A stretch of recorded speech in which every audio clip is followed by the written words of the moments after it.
All right. And we're live here on the ConsciousQueries podcast for the first time ever, recording from here at our Ottawa studio. I'm here with my first guest ever, Graham Killaire. How are you today? Oh, I'm doing pretty good, thanks, Tom. Very good, very good. Thank you so much for coming. You're a dear friend, so, it's always nice to have your company around. Oh, I appreciate it. I appreciate it very much. Absolutely.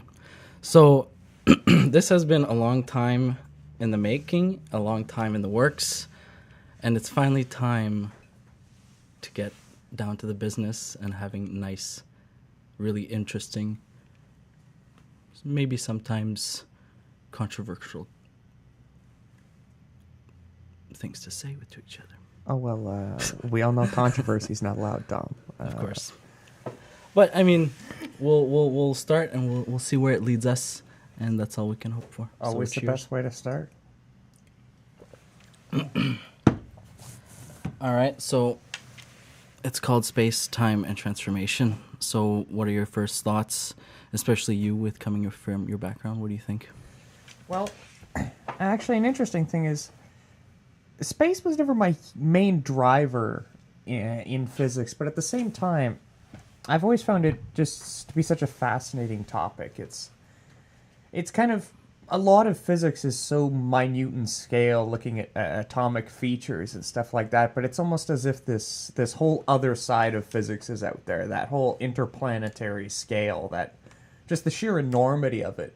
When in comparison you have like quantum physics that's looking at things on angstrom levels and interatomic bonds and even just analyzing what's going on in just individual atoms, and then you just have this other side of it that's these huge masses, almost mind-boggling in comparison, and just the separation between the two is kind of intriguing. Yeah, well, from where I'm coming from, it seems that whenever you go into the sciences and you're trying to decipher one specific thing at a time, it becomes, you try to get down to the one specific angle of it, but you're missing kind of some of the perspectives on the other angles of it. And I feel that's, being interdisciplinary really helps in that kind of regard where you get more of an idea.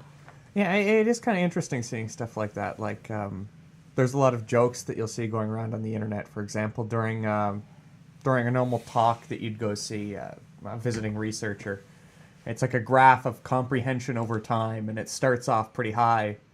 But then after about 10 minutes in, once you get past the intro, it just plummets down to where basically no one in the room has any idea what's going on in the middle of the lecture. Yeah. Until at the very end, suddenly everybody figures out what's going on again in the conclusion slide.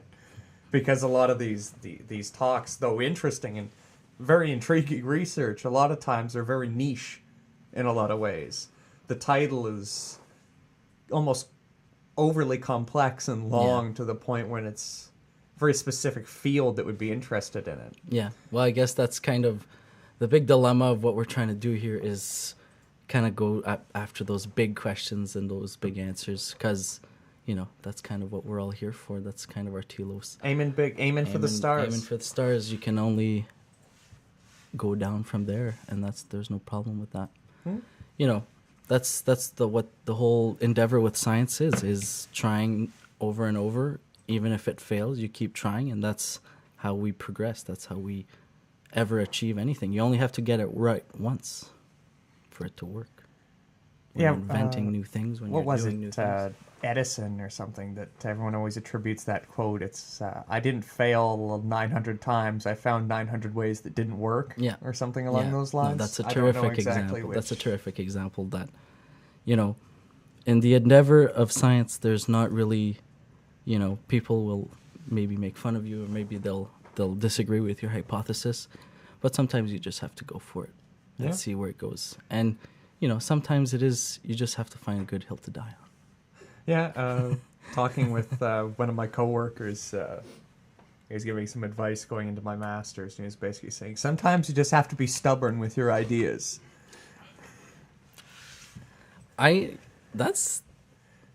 Sometimes you do. That's kind of what leadership is.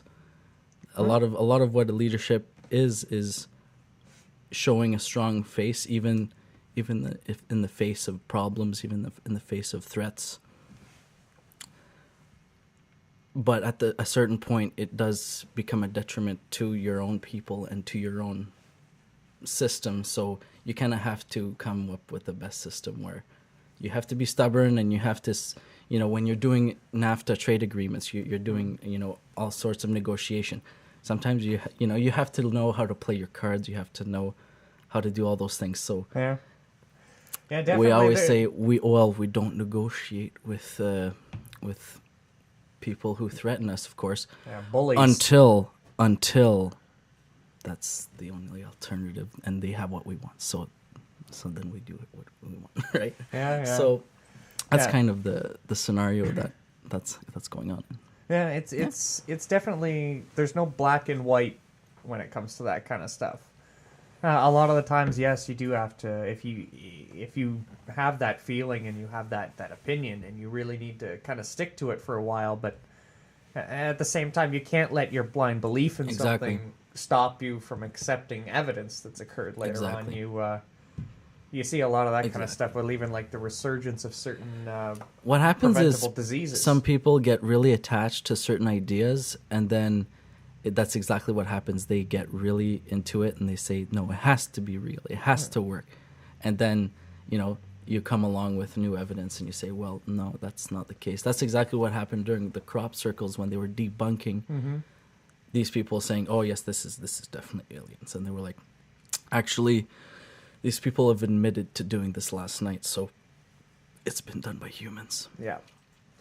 And, so, it's catastrophic when you're like, no, it's impossible. It's like, we did it just to prove it to you that we can do it. So, it's that belief system isn't really good for sciences. Yeah. And that's one of the things we've been fighting for so long. And, there was the Dark Ages, there was the Renaissance after that. So it kind of goes in waves. Yeah. It always goes in waves, really. In politics, that's kind of how it goes. There's always waves of, reform, then conservative values, then reform, then new ideas get tried out. Yeah, the ebb and flow. And especially if things are going well or things are going bad, that'll really depend on what they're going to do. Exactly like we were talking earlier, like if there's a crisis, they're never going to vote out an incumbent, because incumbents are the strength. They're the people that's supposed to fix the problems. Well, look at World War II in the United States.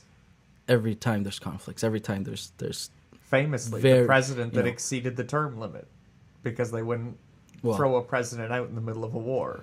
Yeah, when there's extreme circumstances like that, obviously people have to make compromises, and it's like, well, an election costs what?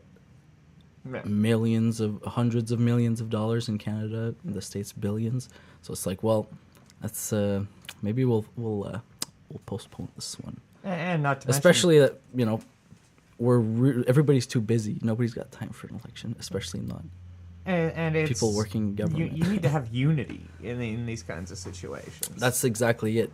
You can't show weakness in the sense that political conflicts always bring out kind of your polar opposites a lot of times in your population group.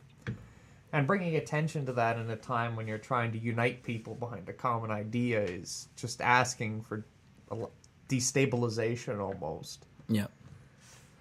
Yeah. There's a lot to unpack there. I mean, that's kind of... But at the same time, you can abuse that same fact, like you were saying, about almost wanting a conflict going into an election year because it provides more support to the incumbent, like you were saying. That's always something relevant in politics. It's always something.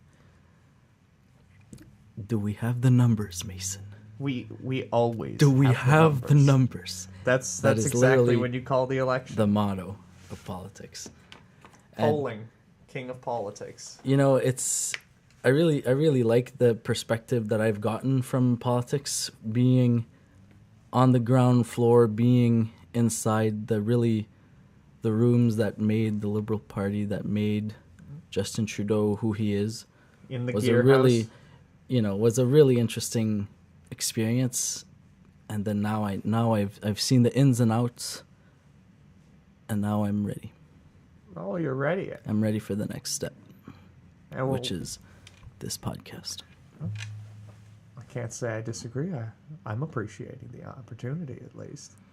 And that's the thing with just having these open conversations, having these, this is about making things happen for ourselves and doing things for ourselves. That's the beautiful part about this, is that we don't have producers, I don't have ads, I don't have any sponsors, and that's the beautiful part. I don't have to cut to anything. I don't have to, we're not staying here for only 30 minutes. We can stay here as long as we want. We can stay here all night if we want. I can put on another kettle of coffee, and we can be here all night. We're going to hold our beautiful sound technician here hostage for the night. So that's why I love this medium. That's why I love podcasting, and I've always been interested in starting a podcast after listening to all the greats do their podcasts. I know you've been talking about it for Joe a long Rogan, time. Sam Harris. I mean, there's a lot of really interesting people that do podcasts. Yeah. It's an intriguing new I'm more into medium. the philosophy and politics and the societal philosophies more than when Joe Rogan brings on like MMA fighters. Like I personally don't care very much for physical sports, but that's what he does. He's a commentator for that, so I can't blame him. Everyone has a passion, right? Exactly, right? So that's what he's into. Yeah, so, you got to have your niche. Exactly. Everybody's got their niche. Everybody's got what they want to do, which is why I'm making my own niche now. Okay. Boom. There you go. When you can't find yours, just make one up, right? That is the beauty of the internet. It is The beauty of the internet is being a snowflake.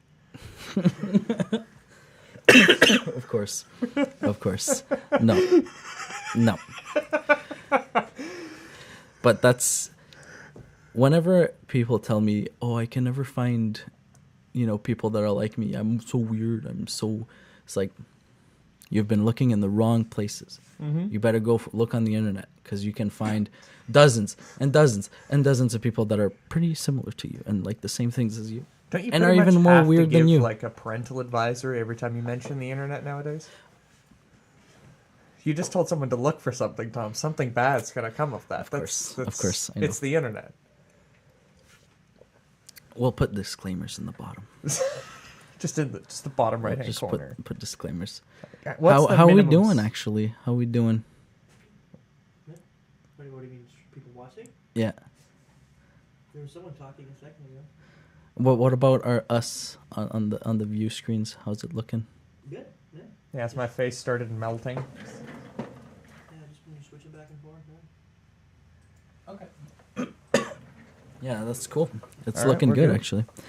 All right. Well, everybody that's watching, bear in mind, this is the very, very first time we're ever doing this. Yeah, Yeah, preparation was we're a little learning. light for me, given the fact that my power's been out all day. Kind of seeking refuge here at Dom's place. Yeah. So there you have it. So we're all set up now, and we're very comfortable in our new setup here. Yeah, it's definitely pretty nice. Yeah. I'm liking it. Yeah. Okay. I guess we can start going into more some of the topics here. All right, what do you got for me? All right. Well, I mean, this is we ended up wanting to talk about the future. Yeah. It's always something we always want to talk about. Yeah. So, for me, when we're talking future, especially in the long term, I'm thinking archaeology. Well, I'm thinking architecture. I'm thinking, cultural values. I'm thinking political systems. And I'm thinking energy. Mm-hmm. Well, technology, healthcare, all that, but Yeah. mostly energy is what I'm thinking. Energy is such a fascinating topic. For me, and especially that you're here, I want you to defend or make a defense for nuclear energy, because it's a very controversial. Well, controversial, not to scientists, because scientists are very well versed in renewable energies and these kind of things. So, to me, where it comes from, nuclear energy seems to be the most efficient and the most powerful source of energy that we can get. And the only problem is that it has a waste. But now with the ability to have rockets, to have an interplanetary species, we'd be able to get rid of it pretty easily through space, through sending it to the sun. So it seems to me that that kind of idea of nuclear energy being a renewable, being a really sustainable way of doing the energy for the future.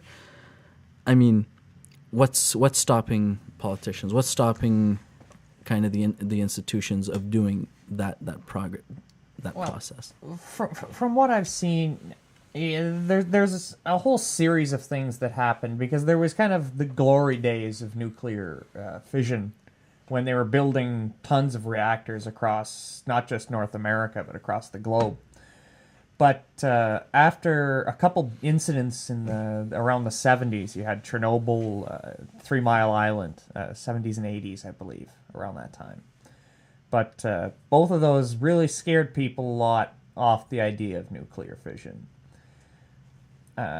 So because of this, people and government had to do something about it. Regulations on safety considerations on these plants went up substantially, which not a bad thing at all. These are extremely powerful forces you're dealing with. You want them to be in a very contained, very secure environment. So naturally, because there was some issues that were starting to form, standards went up. Reactors got a lot more expensive. We also started dealing with the fact that what do you do with a nuclear reactor once it needs to be retired? Every little piece of that reactor is radioactive and becomes radioactive waste. Yeah. It's extremely expensive to get rid of. It's extremely difficult to get rid of. And so a lot of these plants end up getting refurbished, which is extremely costly, usually with tons of cost overruns, especially in Ontario. The Ontario nuclear sector's had a lot of issues in recent years. But it just, in general, the price overruns, time overruns, and just sheer upfront cost of nuclear reactors. Yes, they do have a long-term benefit, but with a lot of budget cutbacks in recent years and stuff like that, it's hard for a government to justify putting all that money into a project that might pay off, over the span of 50 years? How many terms do they logically think they're going to be in to take advantage of the benefits? But this is exactly what the pinnacle problem of our democracy is that because we have a democracy that is incentivized politicians for short-term electoral reform, short-term or any type of reform, any type of policy making to be what's going to get me popular in the next 5 years instead of what's good for Canada, what's good for the country, what's good for the world in the next 100 or 50 to 100 years. This is why America's falling behind. This is why China's surpassing everyone, because they are thinking way in the future, because they don't even have elections to worry about. It's really, that's... Well, if you think about it, it's not just necessarily not having the elections. They're doing what the United States did for decades after the war. Well, it's really easy for everybody to go to America and take notes and to go back home and to do what they did, because that's exactly what happened to them and their space race and their technology sectors. It's like, all the engineers are from foreign countries, so guess what? They bring back that information to China, to Taiwan, to all these other countries in the world, and then they perfect it. And guess what? All those research and development costs that cost billions for the United States, that's free. That's free research and development. Thank you so much. But in the other sense, you do take even into though if it's consideration spying, that, even though it is stealing. But now that we've brought them up to this point, now they're starting to pull ahead of us in research, yes, but we also have access to that research. Maybe this is just going to be But a now new we don't ebb have and any flow, money, so to speak. because we spent all our money getting that research. They're better off because now they can do all that research from no investments from the beginning. Yeah, but a lot of modern investments are also substantially more expensive than older investments. Yeah. A lot of these, for example, a lot of the fusion projects you see, like ITER in Europe, have think over a dozen countries funding that project Yeah. because no single country could afford something so ambitious for basically a reactor that's never going to output a positive amount of energy. It was never designed to. It's proof of concept. Well, that's kind of like the International Space Station. It was a communal coalition effort because no one country can spend $1 trillion on a giant spaceship yet being a key word. But going back to your point about just countries like China becoming ahead of us, The world superpower. you also I have don't wanna just say it. the sheer population numbers. If you look previously, like back in like 1800s, back when Europe had some of the highest populations on the planet, and they dominated the universe because of this. Yeah. And then That you see definitely this shift helps. as the United States starts to build up, and as much as Europe had a lot of population, Yeah. was very split up, not very united. However, in the United States, you have these huge populations over a vast area with tons of resources. Yeah. And it's almost obvious in that sense that they would become a world superpower. They had more resources and manpower available to them than any other modern state. Yeah. And then you look at, okay, well, who was Well, their main especially- competition? Russia, especially, another well- enormous country with a large population. But in Europe, when they ran out of resources, that's why America did so great, is because they had a whole bunch of fresh resources in the New World. Mm-hmm. When, they were running out of everything in Europe. Literally. So that gave them a huge advantage, for any kind of metals, any kind of renewable, lumber. Yeah. How many forests do you see in Europe? There's not that many forests. Yeah. As well, you just have the amount of just sheer American investments that poured into Europe Yeah. after the war. Like the Marshall Plan, for Yeah. example, was huge. In order to stop the spread of communism. Well, did you hear? I feel like this was a really cool news. It was the Dalai Lama saying, "Oh, I guess this is a warning, a trigger warning for people." The Dalai Lama said that people should leave Europe that aren't European, and that Europe is for Europeans, and that people should go back to their home countries and rebuild, or like fix the political problems and rebuild. Which is interesting to hear from a religious, spiritual figure of Asia. It's very weird to see that Yeah. Well, from him to say I that. guess at the same time, the spiritualists have always kind of been towards that uniting with like people. Look at after World War II, the creation of the State of Israel. Yeah. And Religious the UN. people have Yeah. always tended to flock together. It's just, it's not just religious people. It's any Yeah. particular group tends to flock with like people. Yeah. So I suppose it's just rewording a kind of sentiment yeah. that's always kind of been there. But in it the was funny to background. see the Dalai Lama say, "Oh, Europe is for Europeans," and then all these social justice warriors and these leftists that Yeah. are supporting of the Dalai Lama, free Tibet, free Tibet. Now they're like, put the brakes on that. Yeah, but No more of that. Dom, The Dalai Lama is no longer a social justice warrior figurehead. He's now an alt-right figure now, Yeah, but because I have a Europe is question for for you. Europeans, apparently. what is Europe, Dom? Well, now there's the European Union, so Yeah, but there's that. what is Europe? This is a Europe's- question you could talk about for very long amounts of time. Western Russia, a Turkey. it's part of the world. Is it the European Union? Is it a group of people? What is Europe? What defines Europe, Dom? What are its borders? Well, are we talking about the continent or the country or See? the state? How or the how should Europe the be federation? defined? Is it a federation? I think it's a federation, yes, because the individual states empire. are completely it's self-governed. it's They an just empire. have to. The It's the European Empire now. They need to bring Georgia into their. I think they are. I think Georgia is part of the European Union. like Russia, Georgia. Yeah, no, Okay. not Georgia from the I States. just needed to make sure we were on the same page about that one. Where Stalin was born. Yeah. Stalin Very is- true. Yeah. Very true. Yeah, there actually still is a museum. I Does it believe take to his Brezhnev house. was Ukrainian as well. Really. Yeah. There's a lot of really cool figures. Lots of interesting history there. Yeah, honestly, one of my favorite courses I took in university was a Russian history course. Yeah. Well, not ancient Russian history, like 20th century to Mm-hmm. Yeah. kind of revolution forward. And then recently you did a Roman history. yes. I How was also that? did Greek this semester I was. before. Oh, Very tell me interesting. more about this. Tell me an interesting story about the ancient world. I would just say it was probably the openness of society to things.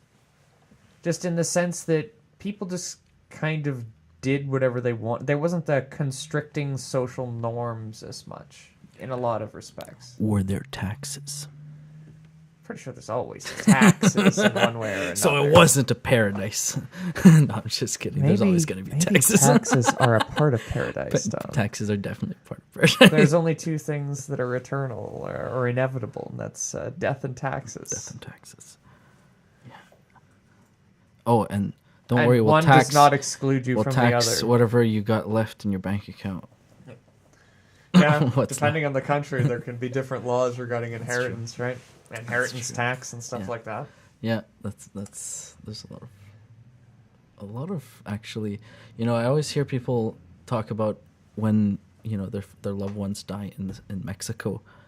It's a big problem because even if you have life insurance, even if you have all this stuff, sometimes you don't even get what you want. Like if you want to be buried like in a cask, or if you want it, they're Yeah. like no.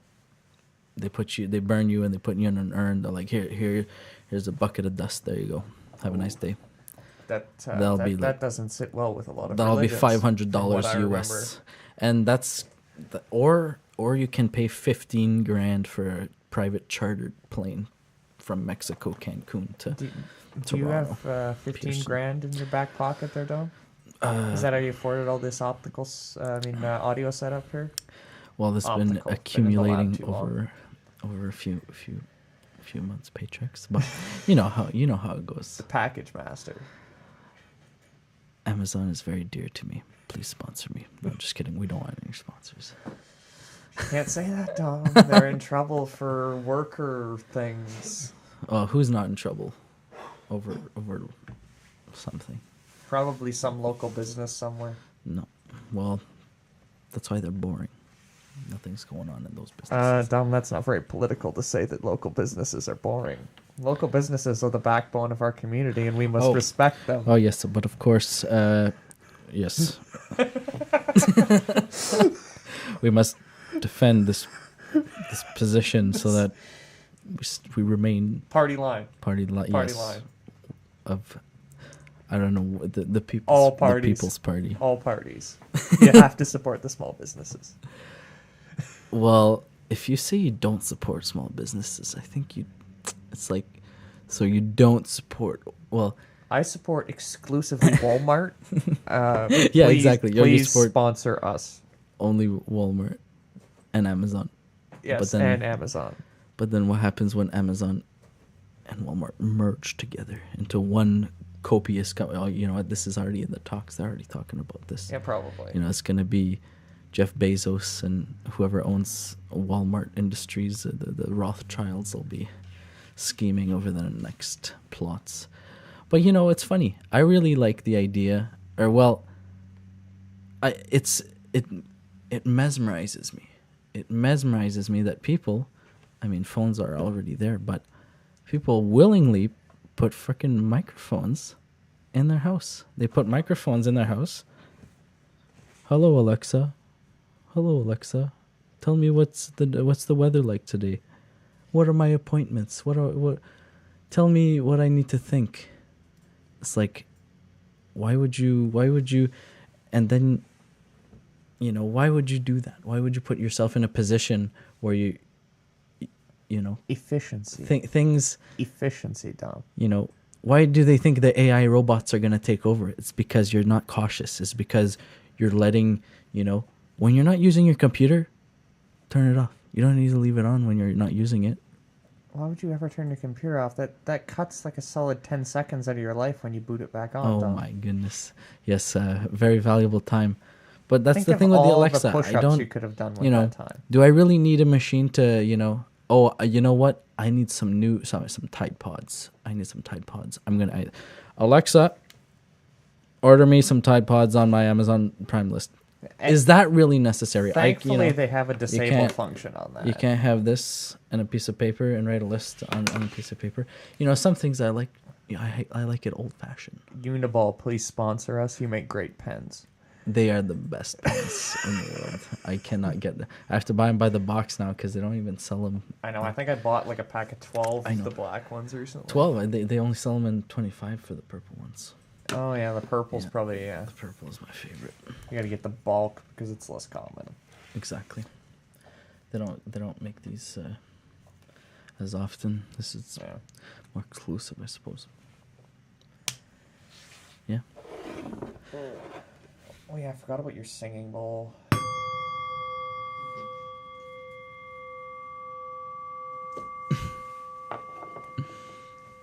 And that marks our meditation moment. Yes.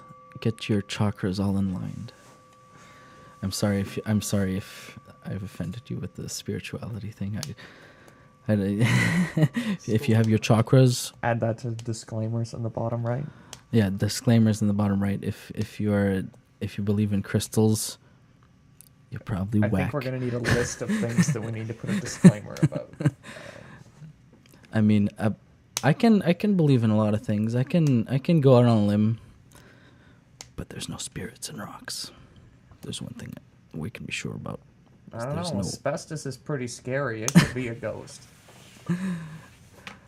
Maybe we just don't know. Well, thankfully, What the it is. U.S. legalized it in manufacturing again because we've never had problems with it before. Well, that's why Canada's way better. We don't. You're right. We just mined it for decades and sold it to the rest of the world, Well, including developing countries, This who are is, now all this is suffering why. from asbestos This is poisoning. why they stopped doing it. They made it illegal. Man, so many miners lost their jobs during that. You can't just say that, Dominic. It was a terrible, terrible moment for Quebec. We transition people from industry to industry To clean coal. When yes, to good old clean coal, Because clean and we're pretty efficient. confident you didn't have enough chances of lung problems from the asbestos mines, so coal mines we figured would be the next step up for you. Basically. We're gonna wean you off the asbestos poisoning. Oh my god, yeah, that's pretty funny. Oh boy. I guess we should pass on to something else. What would you like to talk about? Ooh, let's get a look at our list. Yeah, for sure. here. Yeah. Okay, I am gonna put marks on a couple topics here, and you can pick one of them. How are you, Ian? I'm good. Yeah. Probably can't hear what I'm saying. When you hit that bowl, just the fucking the mix thing was just. Oh, It was maxed out. really? That's Yeah. funny. That's That was great. probably pretty loud. I can't wait to see what that'll Yeah, come up as. I'm interested to see how that picked up too. Yeah. Okay. Well. Since you did this, and there was some new development this past week, we have to talk about the space exploration and Oh. what's going on with that. Okay, so maybe no one, obviously, people in the right circles have already seen the Elon Musk podcast with Joe Rogan, Mm-hmm. and there was also the SpaceX live stream that they had with Zozo. Explaining their Mars mission and their mission with bringing the artists and, making ourselves interplanetary. Yeah. And so this happened this week, and they were planning 5 years from now is going to be the mission to Mars. Mm-hmm. They're saying that there's going to be at least a dozen people. They're going to And- the moon. Yeah, They're going to the moon? They're not shipping them to Mars. Oh, That's really? a one-way trip. No. No, I feel like it was Mars. It was definitely Mars in 5 Do years. we have a fact check from our tech guy? Yeah, I guess we mean, need know our it's- Ian here just to. going around. It's only a 5-day trip. Really? Yeah. I guess no, That's for them. Oh yeah, I guess Because it he is for the paid to moon. be the first, First private visitor private to the visitor moon. to the moon. That's We're right. not landing either. I So distinctly Mars remember is that. later on. This is just specifically for the moon. That's correct. Yeah. Okay. Yeah. But doing that, I really loved all the interviews where Elon Musk gives the interview, and then the person is like, "Oh, this is bad for investors. This is how why would I invest in you? Well, you're gonna spend all our money." And then I love his answers because he's so dumbfounded by these people and how they think. They're like, "Oh, okay, interesting. I'm not here to please investors. I'm here to try and save humanity. So if you guys can stop criticizing me and hating the playa, trying to save humanity here, that'd be great." I believe the problem is you're trying to not play the game, Dom. You need to just play the game and go with the flow, and everything will be okay for you. I mean, he's pretty out there. He has a flamethrower. He has cars in space. He's doing everything right. I had never heard like the he's running- backstory behind why He he could did the never be president. flamethrower. He's from South Africa. Until I heard that he actually got the idea because of the merchandising section from the Spaceballs movie. Oh yeah. And I was so much more into the flamethrower idea after I found that out. Just saying. Well, that. it helped fund his loop, his one loop, or what is it? Oh, Hyperloop. Hyperloop. That's right. So there's a lot of projects he's working on. I really like his solar city. That one was really cool. Oh yeah. I really like that. But The roof tiles are actually well, pretty cool. the roof tiles exactly. But I feel like, well, like he said it himself, it only works when there's sun, and it's like, well, that's California weather for you. Like Yep. here, They have what was it? It won't be as efficient. As Joe Rogan referred to it, 3 cloudy days a year or something. Like Yeah, that. exactly. Yeah, so it'll work better in different places, obviously. Yeah. But in cold areas, I feel like geothermal is a great Yeah, way. geothermal has huge potential, but you have to be in certain areas. It's not just Yeah. because it's cold. It has to have certain tectonic But I feel like activity, northern if I remember Ontario rightly. and Manitoba is good places for that. Yeah, I think there definitely is somewhere around there. Yeah. But back to the space exploration. It's really funny that it went from private or governmental investments and government companies like NASA to private sectors. Now, Richard Branson, Boeing is getting involved, and that is such a weird loop or such a weird step for where we're going. And now it's especially for everything. Everything is going. It's not the government's job to do it. It's now private sector companies. Everything's being given to the private sector, and the government's only there to give you your pension and do all those small things, but not Trend's do been kind of going on no for innovation. a long time, though, if you think about it. Like a lot of pretty much anything that gets built for the government runs on a private contract. Like, what airplane has ever been built by a government company? They're all built by private companies. Yeah. Same thing with, I believe, even the space shuttles. I'm not sure about this exactly. I know the planes that they rode them around on were definitely a private one, custom made for it. Yeah. But you think even, I know the new shuttle contract is going, I believe, a competition between private companies as well. It is. Yeah. But And- yeah, it's been a trend for aviation for a very long time. Yeah. The amount of technical expertise required in those kinds of construction projects, just the fact that the private industries already have them makes it. The government could never create one of those and then bring it in under budget with a whole new team that's never built a plane before and have it actually work within the same cost frames, probably, as the pre-established companies. Yeah. It's kind of like the Walmart effect. It's hard to undercut them on prices, despite the cost overruns. Yeah. Yeah. Because starting a new company from scratch often has more cost overruns. Look at Tesla has been going, but it's not profitable per se. Well, I Because think there's Elon said it himself. No, every single car company that's ever existed has gone Yeah. bankrupt Oh, because that's the thing. it's not a profitable industry to innovate Yeah. better and better cars and better It's features very and much everything like that. for doing what is cheap and easy to do. Because most people, we'll buy whatever car is relatively cheap and looks okay. Yeah. That's why Corollas are running strong. The Toyota Corolla is an amazing vehicle, though. Well, that's why Cheap, people really like but it. decent. It's cheap, decent.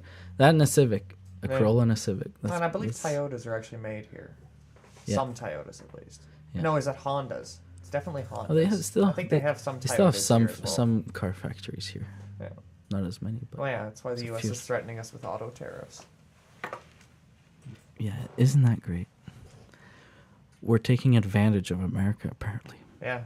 It's yeah, a national threat. definitely. We're a huge It's a national threat to them. security. Because Canada concern. has such a powerful armed forces that we could overwhelm the United States. No, not at our any point military. in time. Our economy. We're doing too well in our economy. Regardless, That- if we ever we're a did too threat to well, them. they could just invade us. Everyone kind of knows that in the back of their mind. It's Yeah.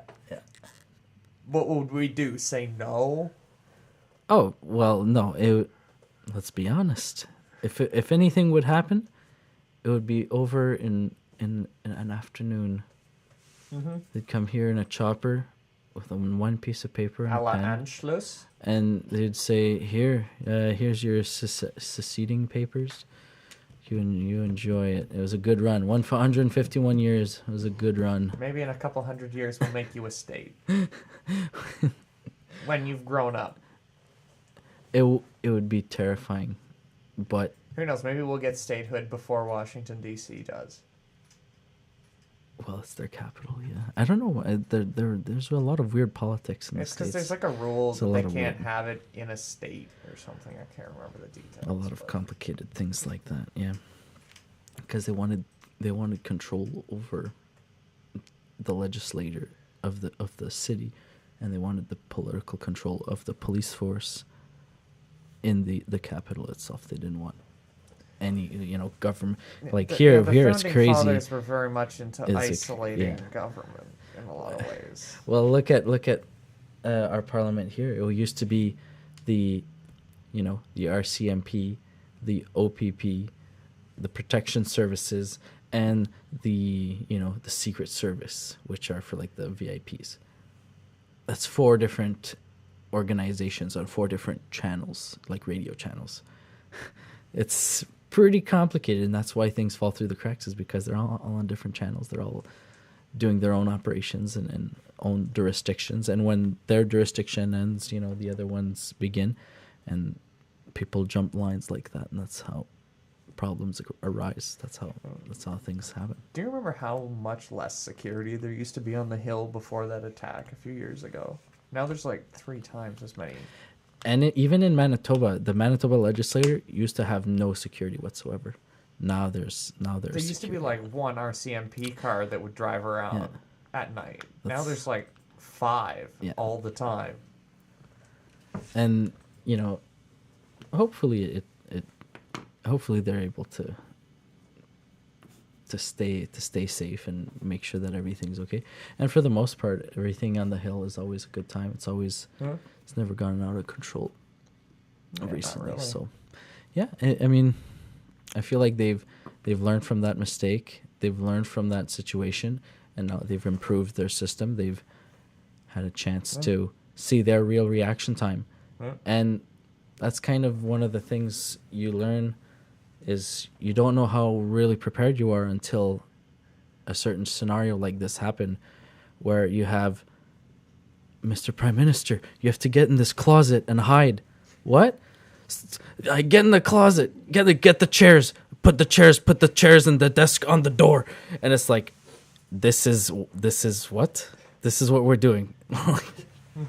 That is unbelievable. Yeah, well, So being prepared for emergency situations is always tough.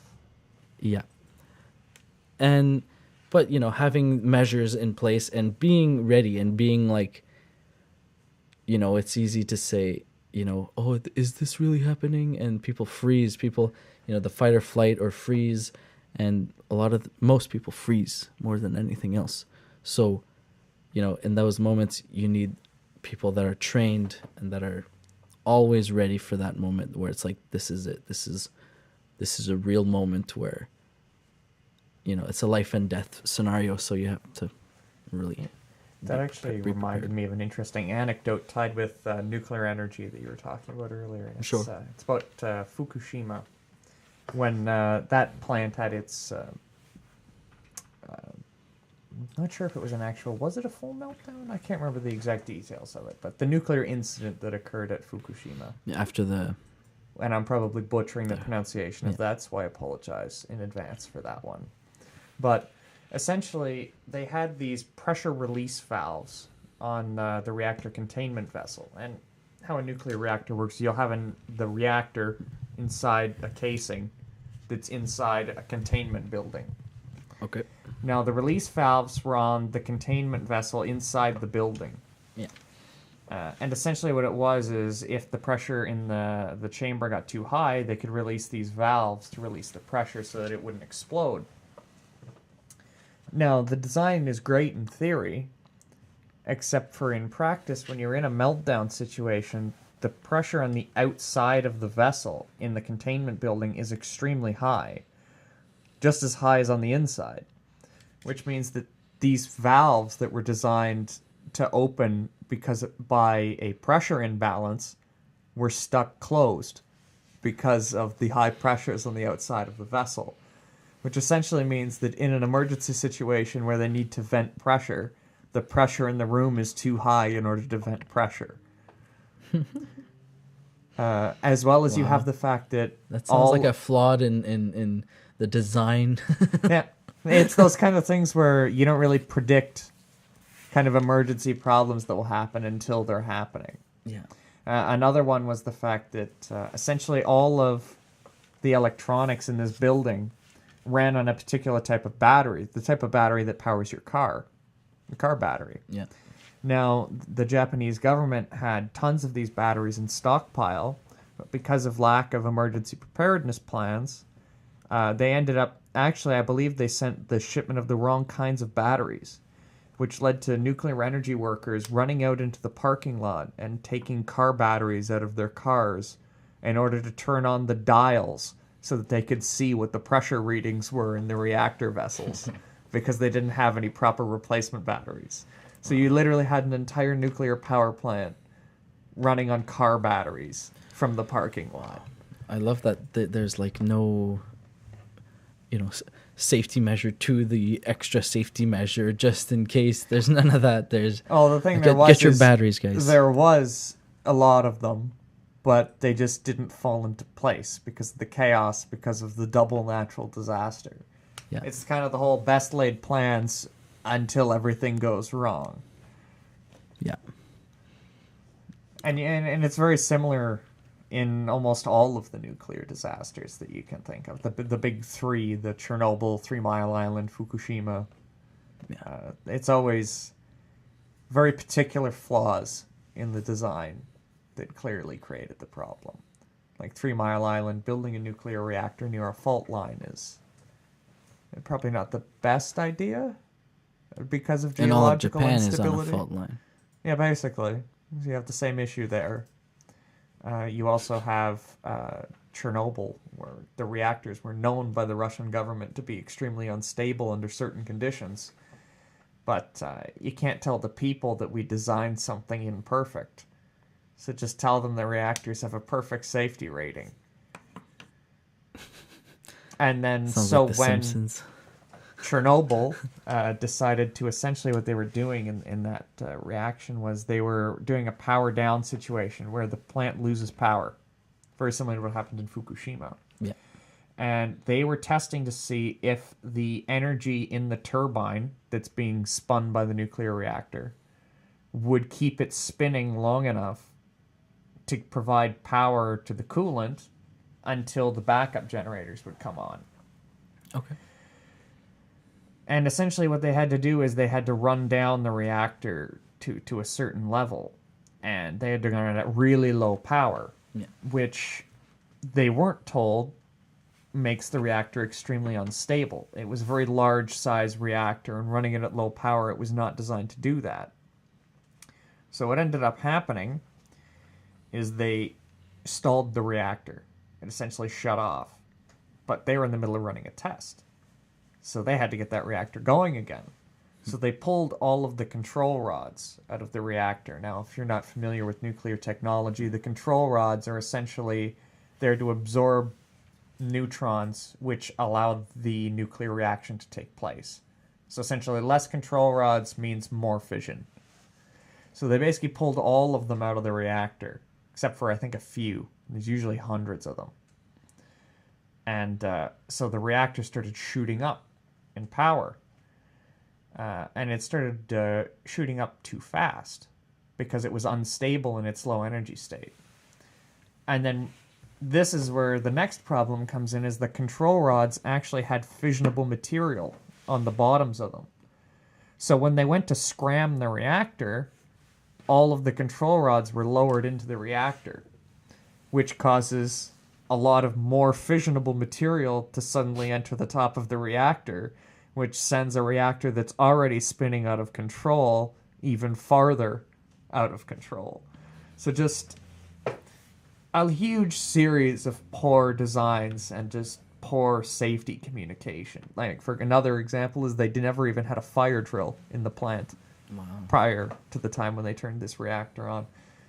And if it really makes you feel good, they continued operating that reactor for decades, and people worked across a brick wall from the most radioactive object ever created by mankind. Yeah. We literally just built a giant steel dome over half of that reactor, and people used to walk in there and work every day. Yeah. With one wall about less than a foot thick between them and a nuclear catastrophe. I always find that rather chilling. Well, now that we have space travel too, we're working from, when astronauts talk about when they do spacewalks, it's not even, you're not in a water pool anymore. You're literally in space where it's minus 200 and whatever Fahrenheit it is, and that's literally probably a really scary experience when you're in there and you hear that complete silence and that moment where you're completely gravity. And there's also the interesting fact that in air on Earth, when you want to change directions, you just apply a force in that direction, and via friction, you'll move in the opposite direction. You have to be a lot more careful in space. The thing is, in space, there is no friction. Make sure you're tied up. You can flail your arm around and it won't do anything. The only way that you can move is loss of mass, which is why they carry, for example, some sort of mass in a backpack or something, and then they can eject mass out one direction, which then converts into a force because of the relation F equals ma. One of the problems, I heard one of the problems facing space travel, like really far distances and going really fast, really far, is, what they were saying, well, we can get up to really fast speed and get there, but how do we stop if we can't grab onto anything? But I thought that just with, if you have engines pointing in both directions, wouldn't that fix the problem? If you just turn on the engines as you're you can slowing apply down, an equivalent counterforce. Yeah. But you also have to take into mind that means you have to have the exact same amount of engine and fuel that got you into space also along for the entire journey, which is a lot more mass, which requires a lot more fuel to power. Well, it's not going to be in one journey, just like Elon Musk's system, where you'd refuel along the way. Mm-hmm. So there's no doubt that we need to send out that setup of gas stations along the way before we had go. Something like that, it could work, but in the short term, it's just the sheer expense of even just having the engines there is a huge amount of extra weight. Yeah, but it isn't theoretically impossible. Yeah, another one of the big issues you'd run into is just hitting things. Yeah, when you go to high speeds, you don't just disappear. You're still going through the same space. Yeah, but some people, I feel like they don't understand, because they say, well, wouldn't you hit something if you'd be going through space? And it's like, no, I don't. It's very far. The suns that you see They're too far for you to get to, so you're not gonna hit them by accident. Oh no, it's not large objects. Yeah, it's no. any of the small junk. Yeah, like I when guess you there pass is through like an asteroids, asteroid there's field or stuff something like that, like debris. But debris in Earth's orbit, which I believe they're starting to prototype a system to try to remove debris, if I remember rightly. I'm sure there is probably some sort of sonar. I think I remember seeing deep an space article sonar, about some sort of device that's supposed to like lasers. scoop it up or something. Lasers. I wish we had lasers. They're gonna that did put that. lasers on it. And China then- already has more powerful lasers than us, though, so it's okay. They'll clean up all the mess for us. Do you think that if there'd be an Armageddon scenario, China would be the savior?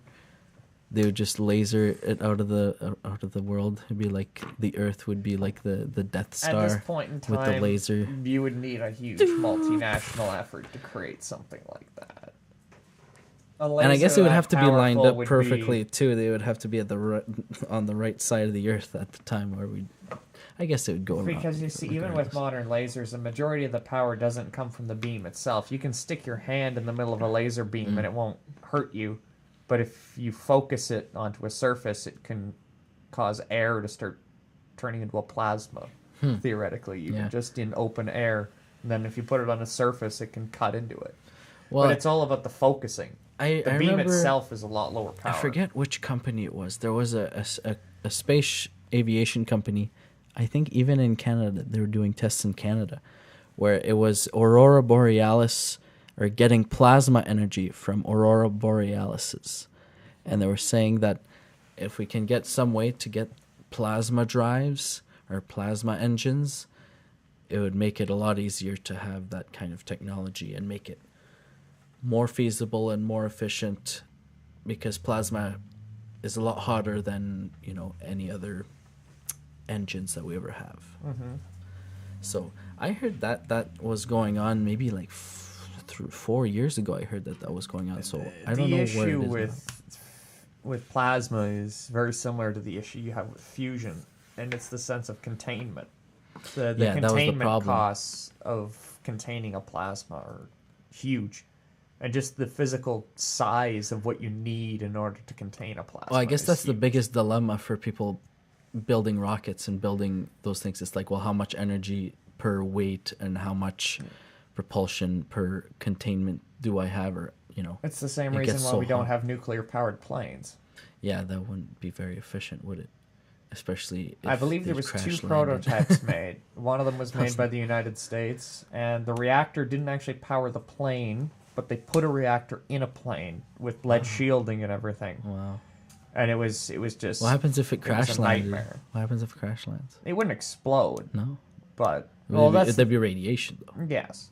Because that's the thing, nuclear reactors can't explode. People think of It'll just melt. Chernobyl It'll and melt that everything. it blew up. The reactor didn't blow up. It It just was the pressure that heats. blew the lid off of it, Yeah, basically. yeah. Because you had all of the material that was melting down because of the heat, and that causes it to turn to gas. Gas is less dense, therefore takes up more room, Yeah. applies pressure to the top of it. Eventually, if you get enough gas that builds up, it explodes. The reactors themselves, the type of reaction is completely different. It could never turn into an atom bomb. It would just release a lot of radiation. Interesting. Would it make flights cheaper? Depends. Interesting. Because you'd have to designate a lot of effort to that reactor, which is a lot of weight and space on the plane that's lost. Yes, you would lose fuel costs. You'd still have other issues. Maintenance of the reactor, So could you for have example, nuclear being one. batteries then? Would that be feasible for planes? You'd have like a Once like a again, reaction you have a scale and reactor. containment issue. Yeah. Because you have to cool nuclear reactions. They're extremely So it hot. would be inefficient to put it in So a you plane. need an entire cooling system Yeah. in order to run it. For example, submarines have them. Yeah. But the issue is, I don't know if you've ever looked at a blueprint of a nuclear It's submarine. very Like, a huge portion cramped. of the submarine It's is the nuclear reactor. nuclear reactor, yeah. And these submarines are also huge. The ones with nuclear missiles in them, the Well, those ballistic missile submarines are even larger. that seems to be the long-term, the to go for long-term space travel is to have a nuclear reactor in the spaceship, because then you're mostly self-efficient and you can contain it. You can release the warp core, Scotty. It's we have a warp core breach. I feel like that definitely will be the thing of the future, even though it's technically, by treaty, you're not allowed to have nuclear energy in space, which is kind of weird to me, because I it is. believe the treaty is you can you're make, not allowed to have weapons in space. Well, here's the thing: we can make we can make weapons out of anything if that's dangerous. Well, nuclear material is allowed in space, in the sense that most of our satellites are powered by radioactive material. That's true. But when you talk about that, people get worried because you start talking about nuclear energy. They're like, it's going to come down and destroy the Earth. Or like, doomsday preppers but go far crazy. Your satellite would be radioactive, and that's it. There's a port somewhere on the east coast of the United States that is closed off. It's right on, near, I believe, Boston or something like that. I'm not sure, but it's some major city that it's near. You can see the skyline in the background. The entire facility is radioactive because it's where they took the remnants of the boats that they dropped nukes on in the ocean. They brought them there and disassembled them and looked through to see what the damage was. So the entire facility is radioactive now. Wow. And that's right near a city. But yeah, the main definitely polluted this Earth with all this the radiation. main long-term problem with nuclear power is the storage of the junk. I believe even some European countries and some others used to just dump it into the ocean. The old barrels of waste. What a great idea that is. I'm sure the U.S. probably did it at some point as well. Who knows? Canada as well. I don't know. I don't know the details on it. But if one person did it, I think in the future that will be a feasible option, is to put it all on a rocket and send it to the sun. I feel like maybe not right now. Obviously, it's way too expensive to do anything like that. Long term, it could be an option. Because the main issue is, I feel like that's going to be an option. It's hard to find somewhere stable enough on Earth that would be able to house these things for tens of thousands. There is nothing that could do that. So our best options. They found a nice spot, really, but it was in Australia, and then the people found out that they were planning on building a giant worldwide nuclear waste dump there, and they got slightly concerned that it could affect tourism. Yeah, well, of course, it's just better to throw it off planet. Let's just say it's hard to sell that to a country. Hey, do you want to take the whole world's nuclear waste onto your land? Under. Oh yeah, we'll just put it in the center of the globe. I believe the reason was that there was a part of Australia that is the most geologically stable place on Earth. It hasn't changed in an extremely long period of time. It's in the middle of one of the deserts, I believe, in northwest Australia. Yeah. I mean, there's always going to be criticisms of that industry. There's always going to be problems facing, those kinds of big energy, big things that are very complicated. And, people say, oh, don't stand too close to your microwave because it's radiation.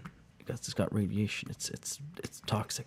Well, it's toxifying your food. It's not toxifying your food, but it's not something that you want to stick your head right up to the side of it and of course leave it there.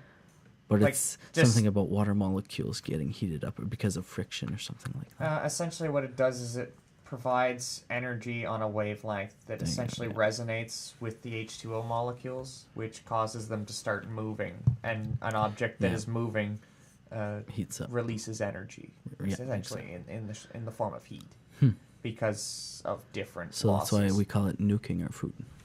Yeah, basically. Except it uses microwaves. Nuclear energy is usually gamma radiation. Yeah. But, pretty much the same thing, right? Pretty much. Not even close. Opposite ends of the visible spectrum. Yeah. Microwaves are very long, Not as long as radio waves, but they're in between. But for where that spectrum is, you know, like for like the elements, we've pretty much covered all the elements. But for the wavelengths, does it go beyond what we know today? Like there's the gamma radiation, there's all these levels of the wave. Is that just the wave we can sensorily take into our database, or is it wider? Well, how can you know something if you Unless can't you observe have it, right? the sensors to observe it. Yeah, There theoretically that is could be, but a big problem. the issue trying to is figure it right out. now we just see that at a certain point, for example, gamma rays, they just pass through everything. So Yeah. getting any shorter or we don't see any effects Just like that would be with the caused by lighting, something like you know, that. the light spectrum as well. When you have all the colors, there are certain cephalopods in the bottom of the oceans, those specific kind of insects that can see.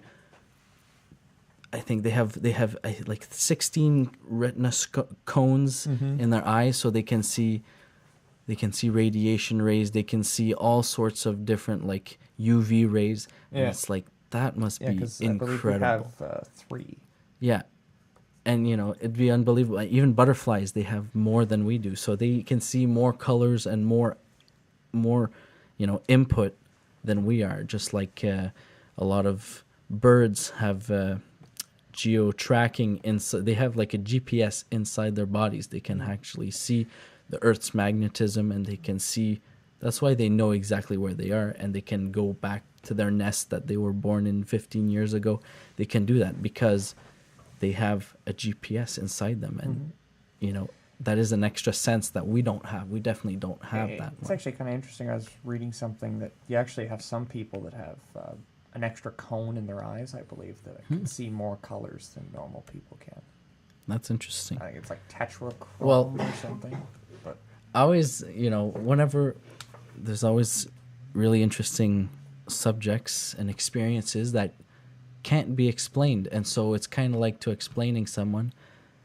Explain me colors. Explain me, you know, Yeah. the color blue. What is that? yeah, to someone that doesn't have They- a concept that's never of seen color. it. Can you explain it? No, not really. No. It's the opposite of that. Oh, it's not that. You'll always be doing, it's not this. It'll never be, oh, it's... Well, how can you ever explain something to someone who doesn't have a sense to see it? Yeah. So It's that's like trying why... to explain what seeing a wave would be. We can compare it to the oceans, but you don't know what an electromagnetic wave looks like. You have it through different views, different, like an oscilloscope or something, but you don't see the wave.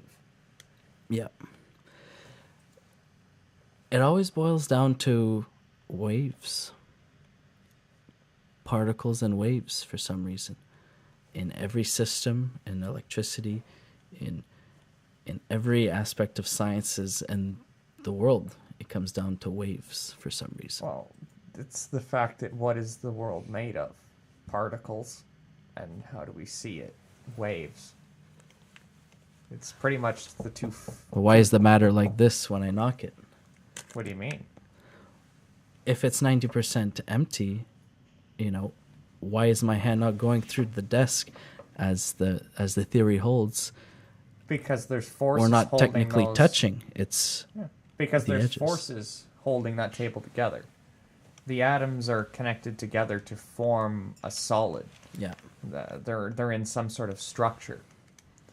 And the intermolecular or interatomic forces is what's holding it together. You're not actually physically necessarily touching the atoms. You're touching the force. It's like when you bring two magnets together, except far stronger. You put them together and you start to feel a repelling force. Yeah. It's the same thing with your hand.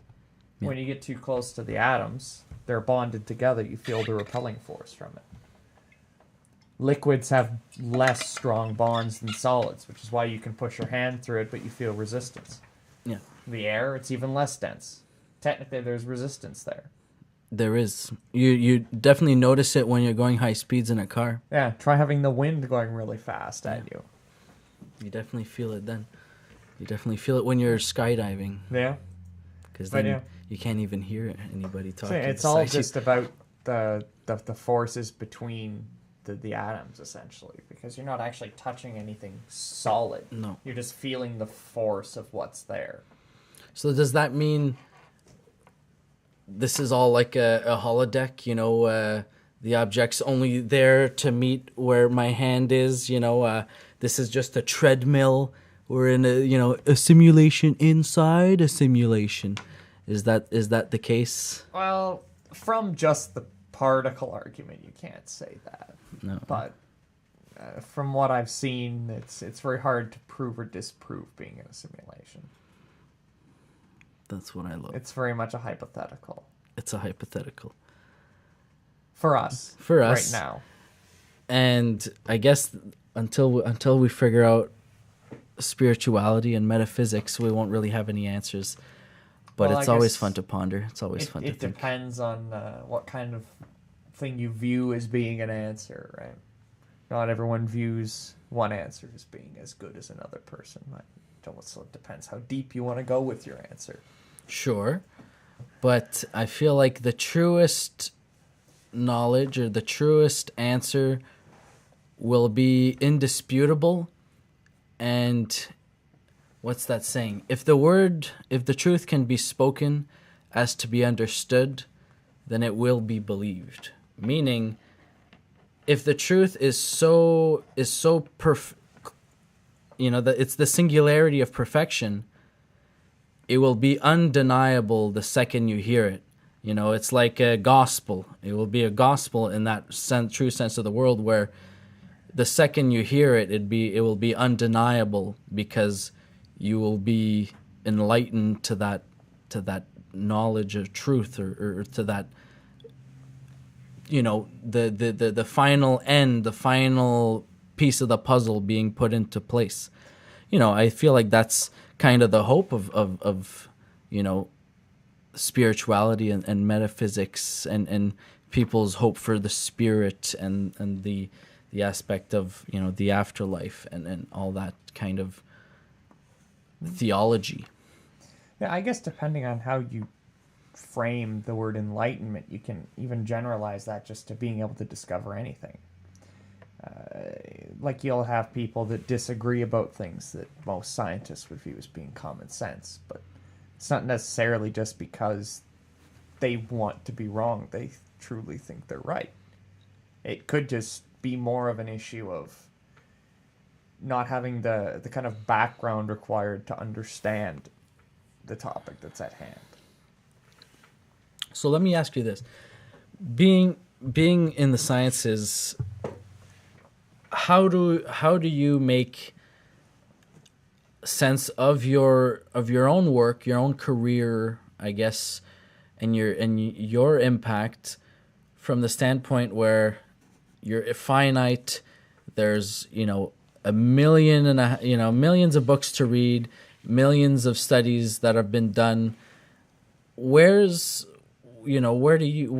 can you fit in, and where does that fit in with the rest of society?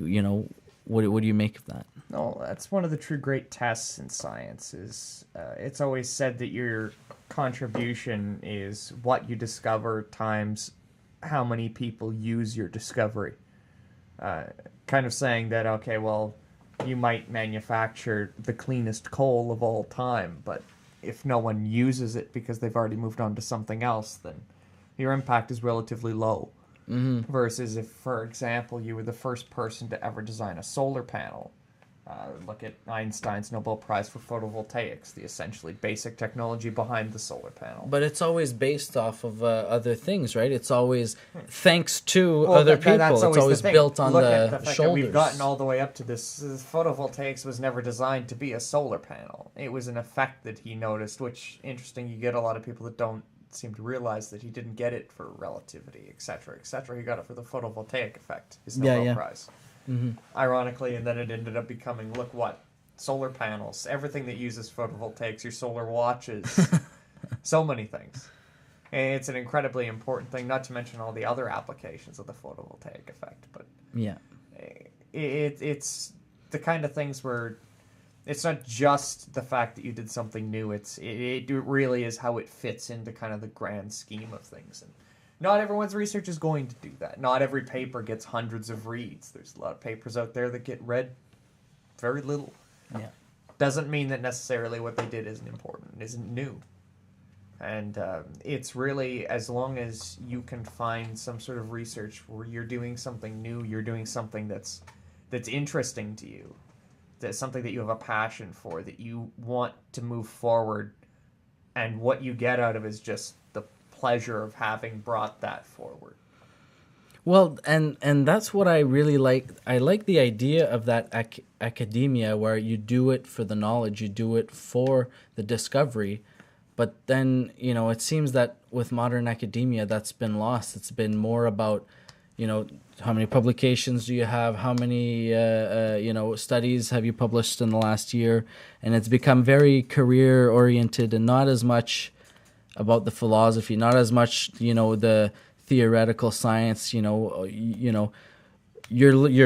paid to think. You know, you're paid to do your research, and you know, you can go at your own pace because you can't rush art. You can't rush large-scale projects like that. So, you know, you kind of have to just, you know, that's the problem with academia. And I feel like that's one of the things that, you know, maybe back in the Renaissance where Da Vinci and things like that, you know, Da Vinci he didn't have a boss that gave him deadlines, that told him, I want, you know, schematics for a helicopter by tomorrow morning. You know, that's not how creativity works. That's not how, you know, genius comes out. You know, and usually geniuses don't really ever do well in, you know, regular school academic settings because they think so differently, or they're really outside the box. And, you know, schools aren't really designed for the individual. It's designed for the masses, and it's designed to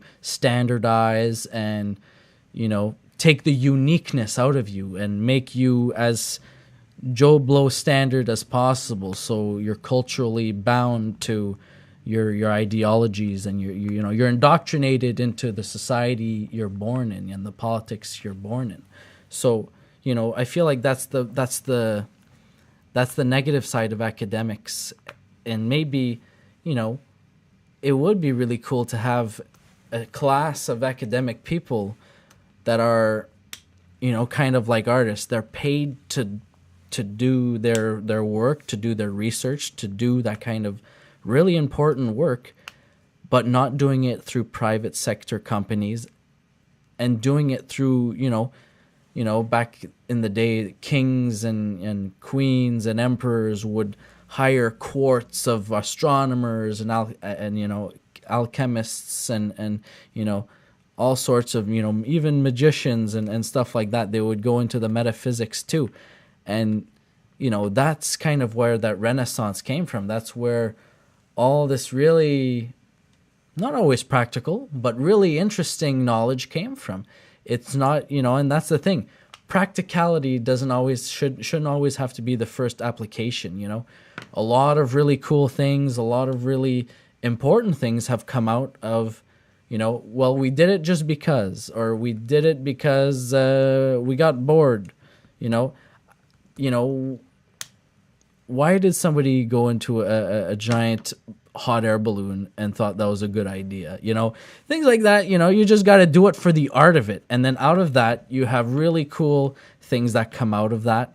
And, you know, it springs off, as you said. You know, you got to trailblaze yourself. Once you're trailblazed, other people will build on your work. And, you know, you will leave your legacy as, you know, you are shoulders for other people to stand on and to take it even further. And I guess that's kind of what we all want as a career, as a legacy, is, you know, to leave behind work for others to find worthy, to, you know, to credit and to, you know, further elaborate on it or make it even better. And I feel like that's the beautiful part of academia is you don't have to take your mistakes personally, because you're only human. You can make mistakes, and other people can fix your mistakes. You know, 100 years from now, they can embetter your ideas that maybe that were off. Now they've figured it out how to use them properly. So, and there's nothing wrong with that, you know. Freud might have been wrong for a lot of things he said.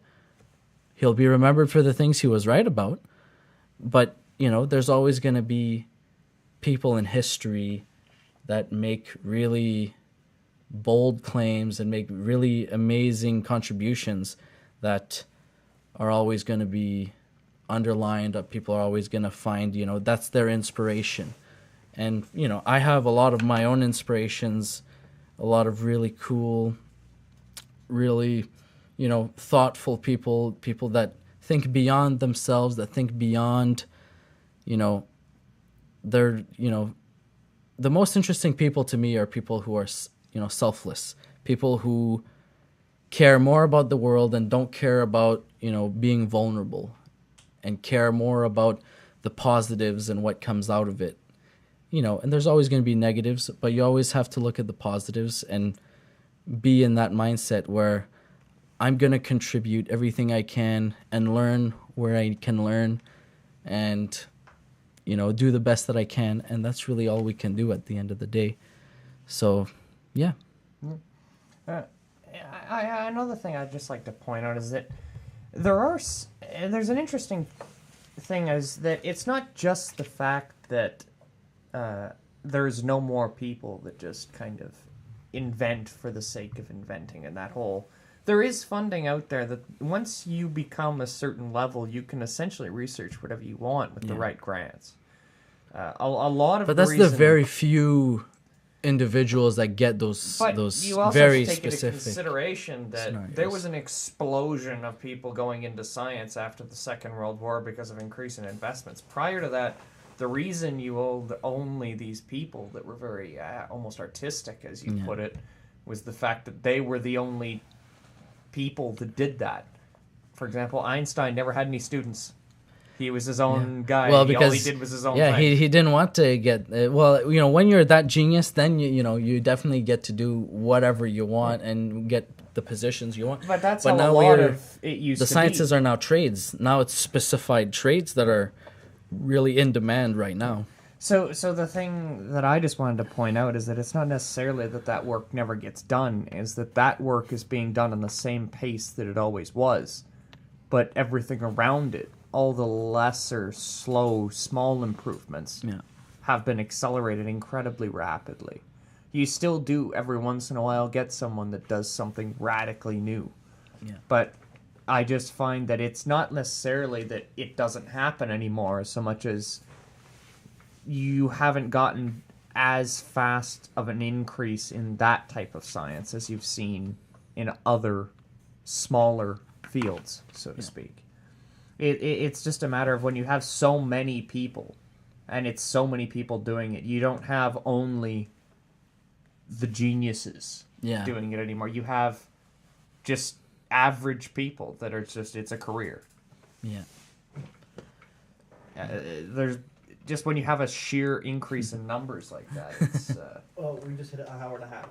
Okay, very good. That's great. Thanks for the update. That's really good. Well, I mean, that's all really good points. It's kind of, you know, when we get into the science and tech, it becomes inevitable when we talk about the effects it has on that. And another thing that you see a lot of is that publications aren't necessarily just for getting funding. They help a lot with it, but it's more of a publication to a scientist is... It's kind of like your resume. It's what did you do with your time somewhere? Yeah. What did you do? I did this publication. This is my work.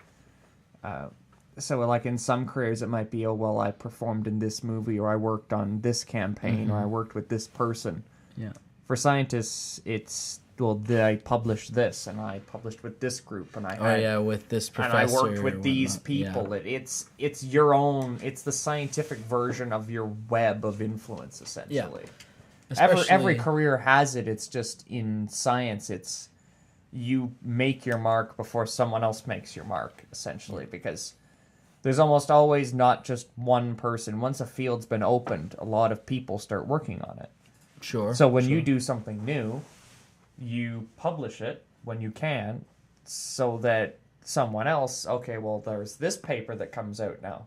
And then it'll get sent around the research group to all the people, and then everybody reads it. And we're like, oh, that's interesting. Well, maybe we'll try doing this on our experiment. So then rather than just duplicating, you add on a little bit extra, and then now you have another publication. Sure. And that's how a lot of science ends up going, is it's less so much just for the money, so much as kind of making your mark. It's their way of, that's your mark, that's your legacy.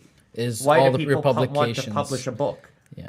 For having something they created out there for others to read. Well, it's the same thing in science. Yeah. It's just the marker that we've developed for success in recent years, with just the sheer explosion in the number of small discoveries, I suppose.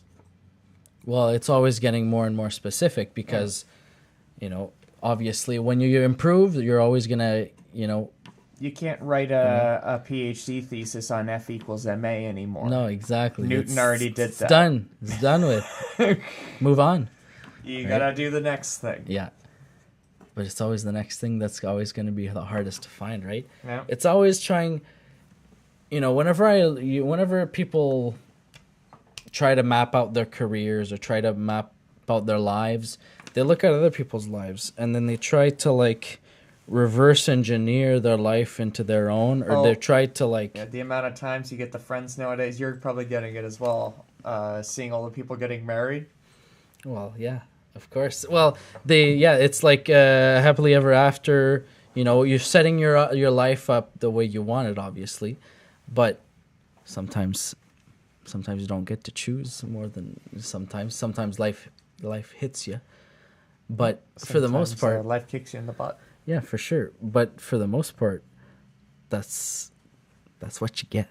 Yeah. Going full circle, sometimes life kicks you in the butt and your power gets cut. Oh my god. Yeah, well, you know, when you get a warning on your phone that there's take shelter, immediate shelter, there's a tornado coming for you, it's like, yeah, well, I don't see anything. See a little bit of wind. And then I get Snapchats from people on the other side of town. Their houses and cars are like turned over. I'm like, whew, we got that one clean. Oh yeah, you snuck by with the skin of your teeth. On I that snuck by, yeah. Which I mean, downtown Ottawa is. How dare you run your lava lamp in front of me when I have no power? Yeah, you're just like that. Wasting. Well, guess what? You're just wasting. Guess what? You're probably gonna get a credit from Ottawa Hydro for it. You don't have to pay. I don't pay my hydro, so that doesn't give me anything. That's unfortunate. My landlord will get a nice little. You know what I got? Pain. I got a flicker. That's what I got. Yeah. When there was a lot of wind, there was a flicker where the power went off for like 0.5 of a second, and I was like, oh. That was a slight inconvenience right there. I feel slightly inconvenienced, and I want to sue someone because that's what happens when I feel slightly inconvenienced. I'm slightly inconvenienced, guys. This is not okay. Yeah, that's the exact look on Ian's face right now. I feel slightly inconvenienced right now. Well, so when is it going to become acceptable to wear full-out spacesuits on the Earth? You know, at what point of like degradation of the ozone and pollution, where like in China you have like the masks, you know, with the smog. At what point where it's going to be so cold outside that the only option will be to have the Star Trek, you know, spacesuit on? How much money do you have, Dom? Because depending on how much money you have, I'm pretty sure that'll determine how early you get your spacesuit. Oh boy, so my doomsday prepping bag has to include a spacesuit now. Yeah, do you got a radiation suit? I don't have a radiation suit. Just in case Chalk River ever goes crazy. Oh boy, yeah. That wouldn't work out very well, I don't think. So, you know, that's what we're gonna. Oh, maybe we'll start decaying the ozone again, which I believe we are. Yeah. After we started actually fixing that problem, apparently there's another factory that's using hydrofluorocarbons, I think. So now the ozone hole's expanding again. In positive news. but that was a while Not ago. very positive. Maybe we fixed that again. It goes in waves. It's a bunch of layers, like an onion. I was about to say, please tell me you're not going to finish that quote. But like you an did. onion. I'm a deep person. I have many layers, okay? Uh-huh. And when you talk about Shrek, do you always have to get this close to the mic? I care very much for Shrek, okay? It's a good franchise, a good movie franchise. Okay. I liked it when it was Mike Myers, but I Okay, mean, Mike Myers is the best. Did you just say the entire Shrek franchise was good? Because I'm afraid we're going to have to disagree on that one. But let's move on to a more Is not Shrek related. Fair enough. I don't think we need to get Shreked right now. You don't want to get memed for the Shrekness. We already are a meme. It's too late. Well, of course, there's always going to be memes. That's kind of... Life is a meme. Life is a meme. Okay. Well, there you have it. Maybe it's not a simulation. Maybe we're just a meme. Maybe we're a 4-panel meme. Like a lost meme.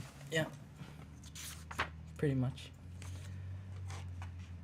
Hopefully they won't ban memes here in North America like they did in Europe, yeah. That's copyright infringement. Oh no. That's what you get. Okay, yeah. Since we're on the topic. Yeah, so let's hit this up here. So the internet's effect on society. So this is basically every sociology paper in the past 10 years or past maybe 20 years since the internet's been around. I'm pretty sure. What is the effects of the internet and of the connectedness on society? Positive, negative? A lot of social anxiety. A lot of social anxiety. Who would to the have ever point thought to the that- point where now you can't even order a pizza on the phone without getting socially anxious about it and saying, what if I stutter my words, or what if I the person on the other end is awkward? You know, it's so silly. In people's defense, have you ever spoken to a telemarketer on the phone? It just is probably one of the most awkward conversations Of course, you'll ever but have that's a to deal with. telemarketer. If you're, I gotta get a service, or I'm. Oh, you mean those automated messages that they have to give you, like, welcome to our organization. We're glad that you've called us here today, Well- but all of our lines are very busy. If you'll Well, just hopefully wait not. for a little while with this slightly choppy music in the background, everything will be just fine, and we'll take care of you. Yeah. But okay, so the internet in itself, I feel like it's not one thing. Obviously, the internet's a web of a multitude of information, a data network, basically. And the beautiful part, is that everybody's giving their data knowingly and willingly. They're giving their data. Mm-hmm. They're giving their information. People even are posting their videos. They're posting their pictures. Even we're doing something here right now. So, we're always contributing to this giant web, this giant machine of information. It's kind of like the Borg or the Q continuum, where we're constantly feeding this information, and we don't even know what all this information accumulates to. We're too small, small of part of worker bees or ants to see what the real AI computer of the internet's gonna really be all about, or what it's planning on doing, or what will it make of all the information that we've put into it? What will it make of this podcast, or all these information webs of Well, I guess for now, the internet being decentralized, it's not like all the data's in one spot. It's selective data. I guess that's why the whole data trading and selling and buying people's data has become so popular in recent years. yeah. The idea of trying to collect all the different sources of data together to build a better profile of your customer base, people that are in your country, your polls, etc., which can be important. If you're creating a product and stuff like that, you need Just- to know your market. Well, It's- just like the people that own the malls in Canada, one of the companies that has the Canadian or the Rideau Center right Yeah. here, they were saying, well, they admitted to it in the West Edmonton Mall that they're using facial recognition software to get data so that they can see what the numbers are on the flux and the traffic flow on the malls. And, they asked about here, and they said no comment, obviously. They said, oh, well, we're not disclosing that information yet. It's like, okay, well, that's an admission in my books. When you say no comment, that's obviously an admission. I always find it interesting because on the scale that you always hear everyone say, well, if you're not hiding anything, then you don't have a problem with it. But the thing is does any person really not have anything they wouldn't mind people finding out about? Well, yeah. Have you ever met someone that it'd be doesn't chaos. fear at least something that they've done getting out there? Well, the thing is, yeah, we're imperfect beings, so, we're not immune to making short, bad decisions in the short term, and then, in retrospect, there were bad decisions. So my So- perspective on that has always been, well, you didn't do anything wrong right now. Yeah. What happens in 10 years? What Well- happens in 20 years? What happens in 100 Yeah. years? Yeah. Well, even if you look back on, for example, Nazi Germany, people were being arrested as Jewish who had parents or grandparents that were Jewish, even if they weren't. Yeah. And it becomes the thing, it's like, well, what did you do now that's illegal in 100 years? Well, that's how it happened. They normalized it. They made it.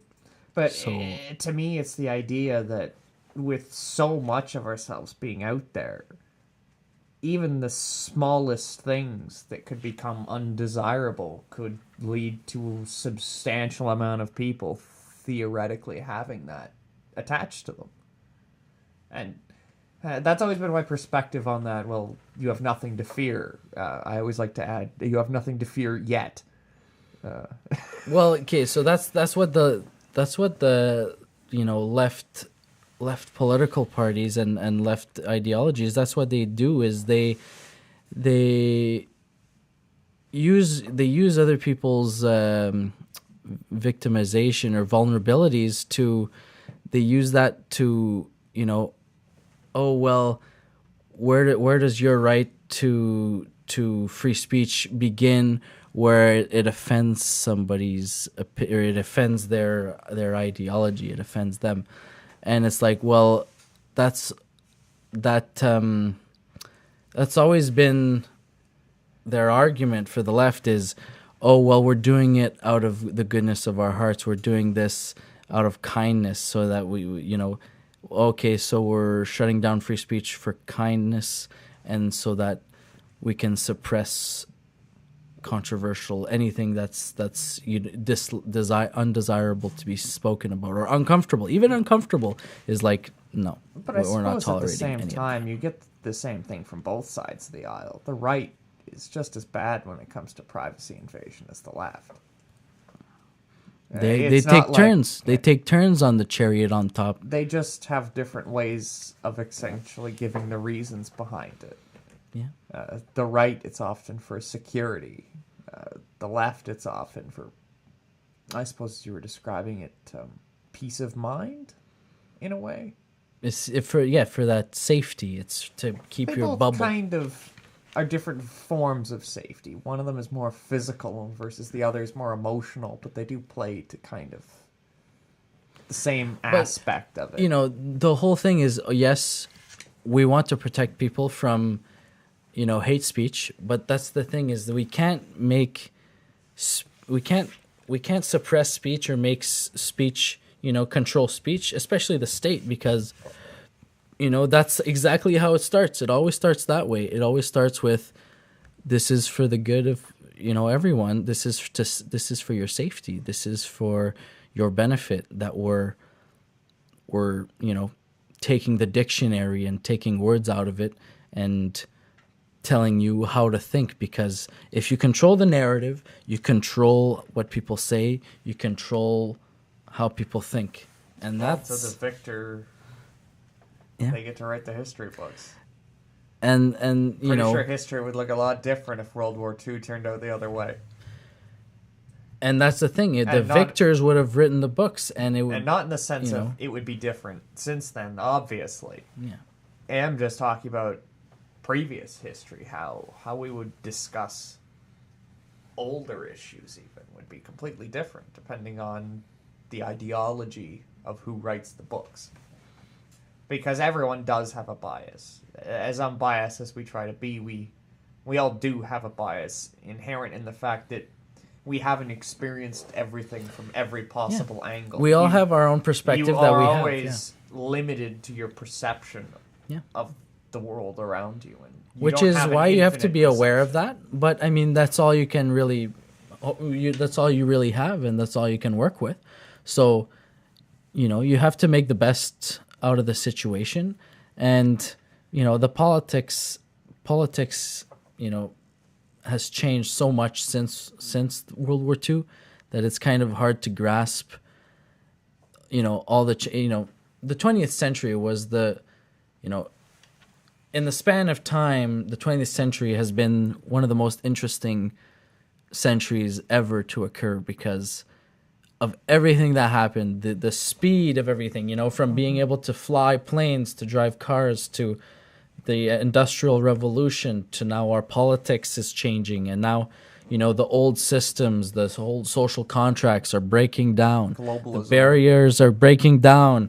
Now we have globalism. Now we have McDonald's at every corner of the world. We have subways at every corner. Subway. Yes. Yo, we- Subway run, boys? Subway run?